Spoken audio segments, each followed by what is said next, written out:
Hello mga lalabs, nandito na naman ang inyong Disney princess na taga-linis dito sa Germany. Pero kung mapapansin nyo, hindi muna tayo maglilinis ngayon dahil tayo ngayon ay magiging cooking ina mo.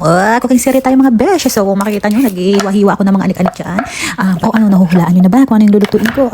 Syempre naman hindi. Ayan, mekos-mekos na natin yan, insan. Kailangan natin dito ng sibuyas. Ayan, tara! Diba tayo na mag-voice over dito, no? Bawang, tara! Bear naman to. Tsaka dapat ito ay crab talaga, crab meat. Pero dahil wala tayong crab, hipon na lang, no? Tapos i-chop-chop natin, magic-magic. Ayan, finish! Kailangan natin ng amoy ng kilikili. Charing. Ayan na. O diba? Ready? Wala na ang kuskus balongos. Put that.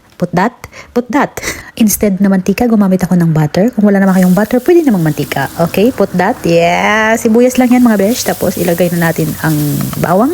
Hintayin natin na maging maitim na ang kanyang budhi. Tsaka isunod natin ang hipon. Hipon para sa kahirapan ay makaahon. Ay, ano ang koneksyon? Wala talagang masabi, be. Matapos natin imekos-mekos ang ating mga hipon at nakita naman natin sobrang init, kailangan natin silang iligo. O sige, mag-swimming muna kayo dyan. Uy! At pag nakita natin kumukulo-kulo na, ilagay na natin ang ating pampalapot. O diba? Tsaka maghanap tayo ng mga pampalasa. Tara! Ayan. At syempre, hindi natin makakalimutan ang ating Knorr shrimp. At kung wala na yung shrimp, pwede naman ang chicken at magic sarap. Nakalimutan ko pala ang mais para ang sabaw ay manamis-namis. Hek! At ayan na nga, ating buksan at tingnan ang ating kapalaran. Aba naman, mabang-bango, ilagay na natin ang ating mais para manamis-namis. Kayo nang bahala magsukat dahil ang lutong ito ay isang embento.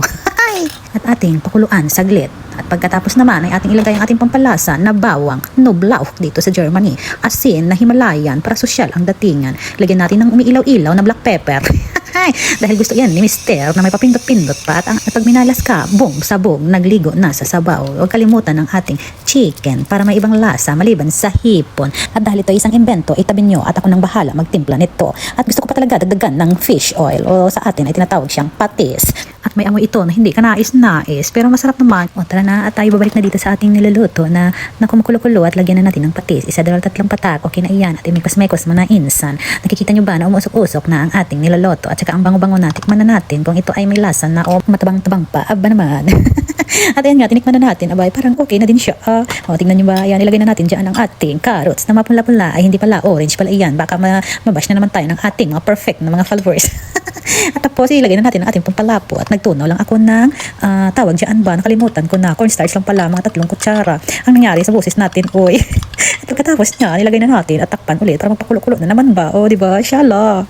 O ano, may idea na ba kayo kung ano yung niluluto natin? Ay, aba naman, kung wala pa, huwag mag-alala, tatapusin na lang natin ito ng pachika-chika lang ba. After nito at nakita na natin medyo lumapot na, ayan, nakikita nyo kumukulo-kulo pa yung mga mais, lagyan na natin ng sibuyas para ang amoy ay maging katakam-takam pa, o diba? Ayan, pak, put that. Yeah, sibuyas lang pala. At magbati-bati na ng itlog na scramble, tsaka ihalo ng padahan-dahan para may kunting kagandahan ng kalalabasan. O, pak, sino kayo dyan? O diba? Yan lang yan siya. In fairness, ano yan, ang tawag ko dyan ay seafood soup. Number 5. Soup number 5. O tara na, syala, kain na. Kung umabot ka sa video na ito, i-comment mo kung ano ang nakikita mo sa last part na ito para manalo ka ng ating papremyo. See you! At nang makita mo ang pangalan mo sa ating raffle draw, aba naman, yung sagot mo plus pangalan mo, gora tayo. Babush! Thank you for watching!